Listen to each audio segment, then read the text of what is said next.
Welcome to Newrealities. I'm Alan Steinfeld, and if you've been watching, this program is about the evolution of our consciousness, and I cannot think of someone who's really at the cutting edge. Actually, one of my favorites, one of my new favorites, Matt Kahn. And, you know, I can't fall asleep sometimes because of whatever's going on. I put your videos on, and I must have done it for months and months. It goes in deep, and I just see it at different levels. So, amazing. Thank you. Thank you. Yeah. I'm here to serve you. And you are serving a huge potential that's awakening now. Yes. And actually, one of the things I was listening to in this altered state, I got this huge image of just sort of like a face of yours, but more. It was like almost like a Buddha or something. I'm curious because you're really doing an amazing transmission, and you're saying things in a way that hasn't been said before to a spiritual population that's looking for more truth. Where do you go? What's happened to you? What's your secret? How did this form, energy come into being that's transmitting? It's a very interesting question. When I was about 6 years old, I had my first awakening experience, and I've had awakening experiences at age 6, age 8, throughout my life. And each and every time I've had these awakening experiences, it's changed everything about who I am, to the point where what I transmit energetically now resides in this body as a permanent state of like a living meditation or a samadhi. So for me, it's about being a fully embodied transmission of consciousness. And whenever one goes through the process of, awakening or the initiation process to become a fully embodied expression of spirit, one of the signposts of a really embodied being is that they bring with them brand new teachings or a flavor that has never been heard before. So part of what I bring forth is a new flavor of consciousness as a celebration of the journey that I've gone through over the last 30 some odd years. I love that it's a celebration. But are you in that state now, or is it just like when you're going into talks, or are you embodying it like 24 hours? It's a 24-hour day embodiment. It used to be something where I would go in front of an audience and it would come through like an opening. And then as I went through this process of expansion and the falling away of personal will and all these different stages of consciousness, it now is a fully embodied state of being to where who I am on stage, who I am with you, who I am when no one's looking, is the same transmission of energy. This is so important because it doesn't happen in the workshops. It happens in between the workshops. That's right. So was there a point where you fully embodied, where you you were doing it in the transmissions and the talks, and was there a moment where it just clicked? A few moments where it clicks. The clicks are instantaneous, but it takes time to settle into the cells of your being. So it took a few years for a lot of what I had already realized to really settle into the cells of my body. And I wouldn't say to accept, but acceptance is more of something that happens to you. There's a cellular acceptance where you just feel like you are a computer downloading new software, and there's a point where the downloading is complete, it's fully integrated, and you start to be able to access it. So I would say that there were times when I started to realize how integrated it was. It wasn't anything I did personally other than go through the process. And if there's anything that I did, it was when I would hit a certain place that a lot of paths would say, stop. Like you're complete. Like what would they say? What in the past? What would they say that you're complete? And when you hit which level? I'd have a realization. Like I am the entire universe. And they'd say, good, stop right there. And so when people would say stop, I wanted to keep going. That's the old paradigm. Okay, I'm the universe. Let's have lunch. Yeah, big deal.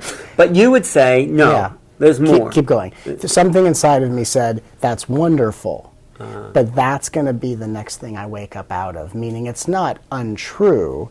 It's just to say that's something that I grab onto and I walk around, and that becomes what I share with people. That's a position, that's a perspective. It's wonderful, but something inside of me says that's wonderful. Take that with you, and keep going. And so what I would see is that everything that I would realize very shortly after would be the next thing I'd wake up out of. Great. This is the new paradigm. That's why the old paradigms, they just took us that far. Okay, Yeah. I'm the universe, great. Yeah. But you're pushing the envelope. Yeah. And that's why you're bringing in things that, wow, that's the perspective I knew existed, but I couldn't put into words. Right. Just what you said today was all those things about the, what did you call it, the meta... Oh, the meta-incarnations. And these superstitions we have about Yes. spirituality. It's Yeah. like, oh, my energy must be low, that's why it's happening. Yeah, Like this, yeah. That is so important because, so the essence of that talk was, reality is what it is, but it's what we take to. Right. The movie is what it is. Yes. Right. Yeah, how we experience it is contingent on a level of consciousness. But to say that your level of consciousness determines the outcome is a really big leap. And it's unfortunate because you have a lot of people who will still experience life as people, and there will be adversity and misfortune, and they'll walk around saying, but I thought I'm the universe, like as if that disqualifies the beautiful play of life. So I think we're at a point in history where we have on some level spiritually realized the vast big truth, but now we have to come back into life and bring that vast truth into our personal lives. So we're way beyond the point of I'm not a person, I'm not my mind, because these are all things you're going to return to. Your mind is the universe manifested as a mind, your body, everything, people. So we've realized the vast truth. And a lot of people, when they realize the vast truth, they leave their body at death and they go on to the next level of consciousness. We're having that experience in body, coming back into the body saying, yes, I'm the universe, but the play truly, and this is in my assessment what I've seen, you realize the big truth. You come back into the personal experience and you literally go back and forth in perspective until the vast truth and the personal experience are the same. Chop wood and carry water, they used to say. Absolutely. Before and after. Absolutely. But yeah, no, thank you for that. Is there no end to the envelope that you're pushing? Yes. There's no end. No You end. are just No end. so the realization. So it's not about satisfaction. It's like I know there's more. Always. And I will always push, and in everything that I teach, I want to bring through something that pushes the envelope, something that just expands consciousness, brings people into their bodies, into their hearts, something that can transform people's lives in such a permanent way. And then the next time it's my turn, then it's like, okay, we are now going to take this to the next level because there are infinite levels of consciousness, infinite realms of light. So just when you push the envelope and you bring forth something that people go, oh my God, you can then do that again and again and again. And in my position, what I represent is not just the ever-beingness of the universe, but the ever-expansion of that beingness to where every time we come together, we can take it from where it was to something we've never even imagined, and we can always do that time and time again. And that's really the excitement of exploration. that actually enlightens my cellular vibration. Just hearing that in, taking it in, feeling it, it changes everything. It does, because there's no end game.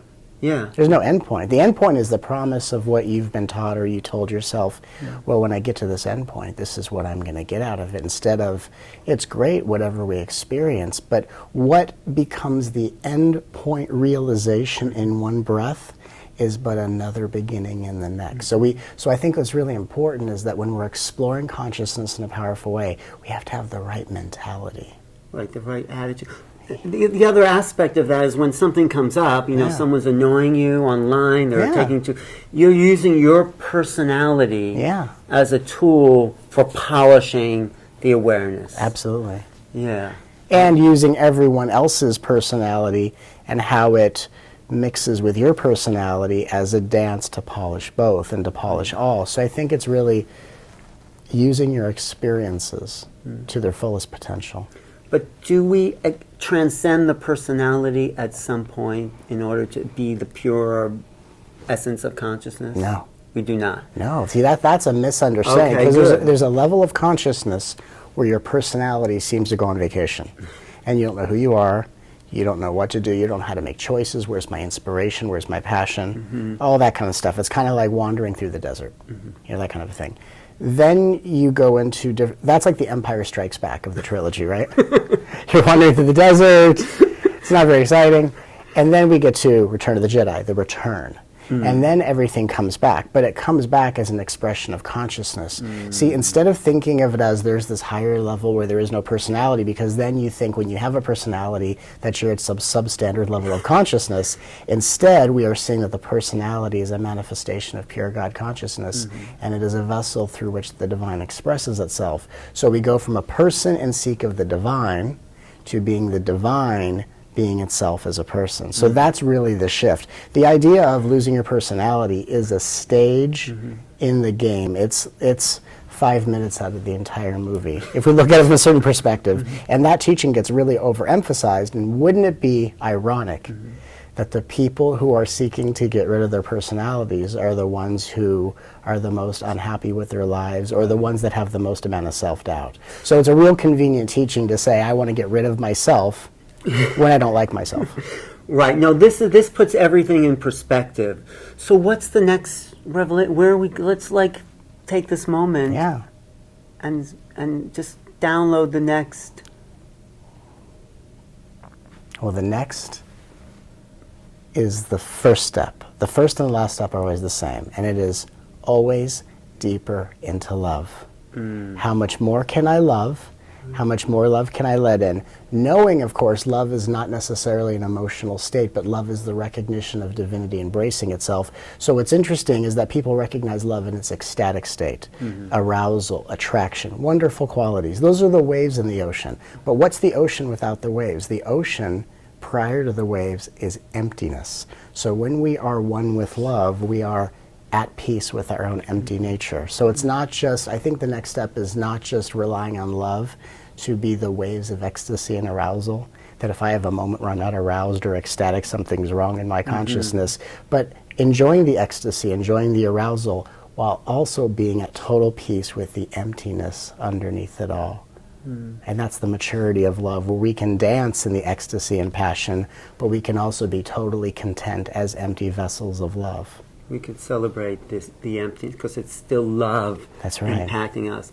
So it's interesting. There's the love, Yes. which is, the universal essence. Yes. And then you're also, I wouldn't say adding on top, but you're adding a kind of understanding to the love. You're talking to love, and you are love, Yes.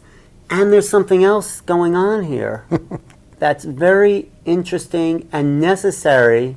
Because if it's all love and all this, you get something like India, sort of a mess. Yeah. Sorry, it's like all love, it's all God, it's like, Right. and something else is happening here in the West with this spiritual awakening, Right. and that's the piece that's adding to love to clarify an awakening. Right. I mean, how would you say that? I would say that the refinement of love, so love is our natural state, but we go through the refinement process. Like a seed is the potential of a flower, but has to go through the growing process. Right. So in the same way, we are love, but we must go through the maturing process of focusing love into the direction of mature conscious action. So sometimes in the past, beings have been so spiritually minded that their heart has remained closed to love. Some people have been so open to love that they haven't necessarily lived in the most responsible, or probably rather impulsively thinking being impulsive is what being present is all about. Instead, we're saying, okay, let's be loving, love towards ourselves, and let's channel the love into being loving with our neighbors, being loving to our environment, being loving to our bodies with the nutrition we put in. What we're really looking to do is embody love by making every decision a contribution of love towards ourselves and the world. So we're really, in this way, becoming divine masters, not only with our words and our understandings, but through the course of our actions. Yeah, it's beautiful. Are you getting assistance? I know you're not channeling, I know you're embodying, but do you feel presences? Because yeah. because I feel it around you too. What do you feel in your, moments of? I'm just curious. Yeah, of course. Well, I work with a lot of ascended masters and archangels. I had been led and guided by archangels and ascended masters my whole life. Any names you want to throw out? Archangel Michael, Melchizedek, Metatron. Do they show up for you, or you just... In my third eye, I see them, and I feel them, and I telepathically can communicate with them, and I talk to the guides on a daily basis. And then I had this experience of going to the Akashic Records, standing in front of all the guides I've ever worked with. They lifted up their masks, like their faces were masks, and it was me underneath. And they said, we're not only what you're becoming, we are what you already are, and we are agents of the divine who have stepped back in time to visit ourselves in spiritual childhood. And so even though the realization that I am transmitting a consciousness, that really is what I am, the play, just like we're having a conversation as a play, the play of the masters and I speaking, and me sitting upon a council of light and going through decisions about, okay, here's the retreat I'm going to do, here's what we're going to offer, here's the experience, me going through downloads and upgrades to be able to transmit the energy I do, which I go through on a daily basis. All of this is a divine play of consciousness, but there are many beings I work with, just as much as there are people around the world that have experiences of me visiting them in their dreams, and doing a lot of things that consciously I'm not aware of, but on a soul level I work in many different realms. But the truth that you're experiencing is, in a sense, everyone's truth. Yes. We are all those masters. Oh, yes. And so I want to ask, how long will it take for the planet to wake up to that? Or, is there a time schedule? Not that there is time, but... Well, is there Eastern time? Pacific? Yeah. Yeah, Pacific. Daylight savings. What daylight savings? Let's say well, as we know, Australia gets it first. I was just in Australia. But yeah, it's quite a high place. But okay, let's say what do you envision as a planet living this way? And talk about that future. What I see is people waking up to a quantum reality. So in that you are witnessing what you see as the world. I see what I see as the world, and we all see our world. We all are in the same space, sharing the same moment, the same space, but we're all perceiving a different world. So the question is not when the world wakes up, is when will your world wake up? When will someone else's world wake up? And so I see a world of beings awakening at an accelerated rate, most likely as a reflection of the work I've already done in my path, and so then what I radiate helps quicken it for other people, just like other people are saying, God, I see all these asleep beings, and that tends to just be a reflection, not necessarily of where they're at, but a reflection of the past. And so all of us, as we go through this spiritual awakening, hopefully in a heart-centered way, each of our worlds is awakening. It's kind of like every human body is the physical manifestation of dimensions, and we are all a parallel dimensional world, like reporters reporting from our world, but we're not all in the same world at all. We just share space thinking we are. So I think that the turning point is when we all take responsibility for our own individual worlds.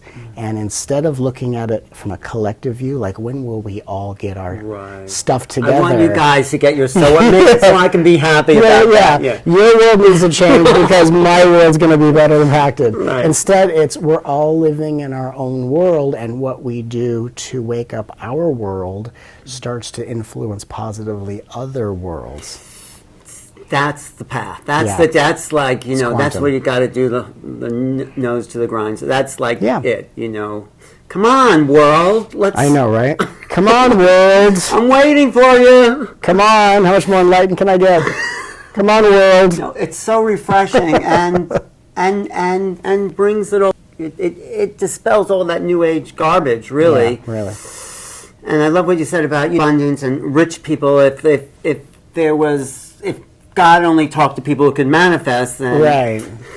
You know what? When life's not going our way, we are capable of believing a lot of things just because it doesn't make sense why we don't have what we want. The truth is, we want it because it's up ahead in a quantum reality waiting for us once we become who we need to be to handle that properly. So when someone doesn't have what they want, there's an endless amount of interesting ideas that they're willing to believe just to go, well, that makes sense, because the bottom line is someone doesn't know why they don't have what they want.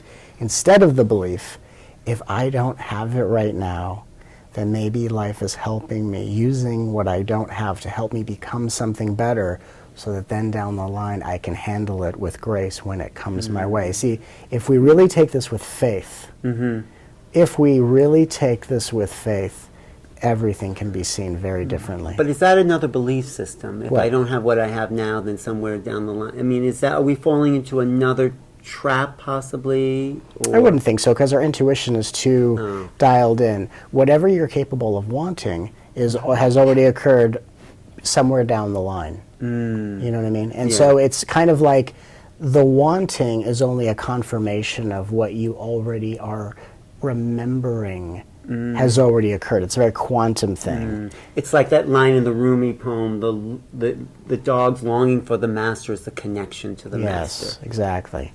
Exactly. Now, the difference is, even though what you want is already up ahead, the spiritual journey is about not relying on getting what you want as if that's going to fulfill you. Because as we know, what you want and what you get will then change and be lost. So we are really learning that you're going to get everything you want, but it's not going to fulfill you anyway. So one of the best parts of the law of attraction is you'll get everything you want, just to realize it doesn't matter. It doesn't fulfill you. True fulfillment is stepping into your mastery and allowing your realization of consciousness, at whatever way it's going to take shape and form, to become a living, fully embodied expression of spirit in action. And so when we become love and form, that's really the fulfillment that nothing we attract or manifest can ever guarantee. And that's now. Yes. And you step into your mastery now. Yes. It's not like, when am I going to? Sure. It's like, okay, here we are. Here we are. Fulfillment is here. Right now. I know. It makes you make it all in a way sound easy too. I mean, simple. I mean, as a truth. I mean, it resonates. It's like food. When I hear these words, it's like, yeah. Right. It's like, of course. Right. No spiritual victimization about ourselves, right? No. But haven't we needed all the complication just to trust what's simple? Yeah. So that's the whole thing, is that now we've gone through the whole grinder, we've gone through the whole complication. Now when the simplicity of the truth can be given, now it can be embraced and valued, instead of, that's nice, let me just check out these other complicated paths. We've done the complication. Right. So now it's time for salvation through simplicity. It's just like deep and resonant, the truth. When the right vibration, right words come in that light everything up, it's like food. I know. I love it. Yeah. I love the show. Let's have a banquet. Let's have a banquet. Banquet of love. And thanks for willing to put yourself out there on the line over and over again. I love it. I love it. I had a meditation once where I was outside the garden wall and like looking around at all the walls and waiting to enter the garden. Now it's like, what? This is it. This is it. This is celebration. It is.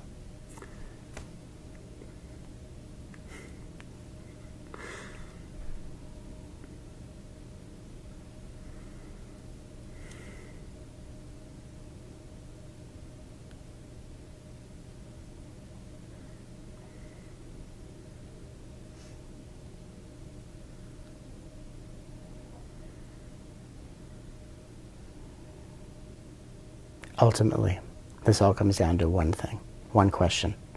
People want realization? They can have it.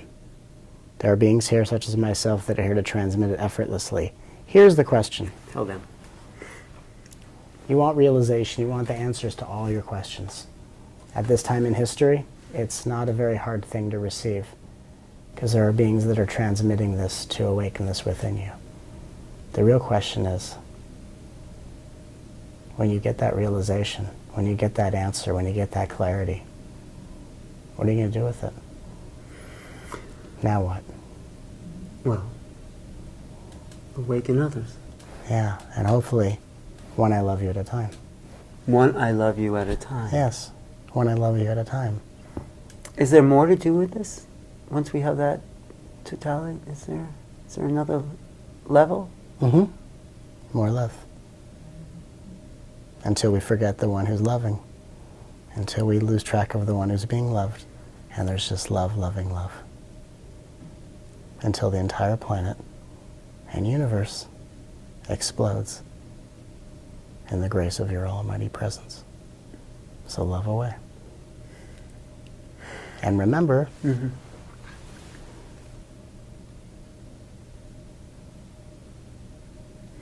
the ascension is here. The new world is here. But it shows up in Australia first. Thank you, Matt Kahn. What a sweet guy.